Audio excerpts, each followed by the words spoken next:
Before you can start working in development environments on Gitpod, the organizational administrators need to decide on where those development environments should run. Organizational admins can change these settings by going to their organization settings and navigating to the runners page. It is possible to develop inside of a Gitpod environment locally. For enterprises though who don't want source code on developer laptops, this can be disabled as an organizational policy. If environments are not running locally, then they need to run in the cloud. That's enabled through what Gitpod calls a self-hosted runner. The runner keeps the development environment inside of your VPC or private network and behind your firewall. With Gitpod, you can have any number of runner within your organization. Let's go ahead and set up a runner within AWS to see how that looks.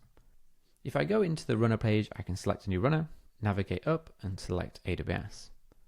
Here I can choose the region of the runner and give the runner a specific name. In this case, I'm going to take the defaults and create the runner.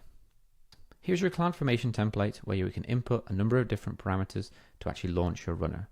The most important settings are actually here with your network configuration, with your VPC, availability zones and subnets. Once you've added those in, go down to the bottom of the runner page and click Create Stack.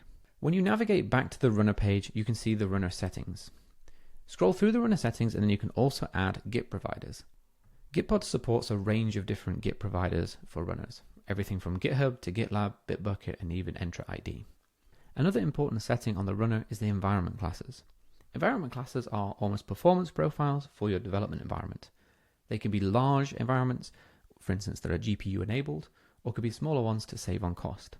Environment classes in Gitpod match very closely to EC2 instance profiles, which means that you can have a whole range of different instance types, different CPU, memory, and disk space.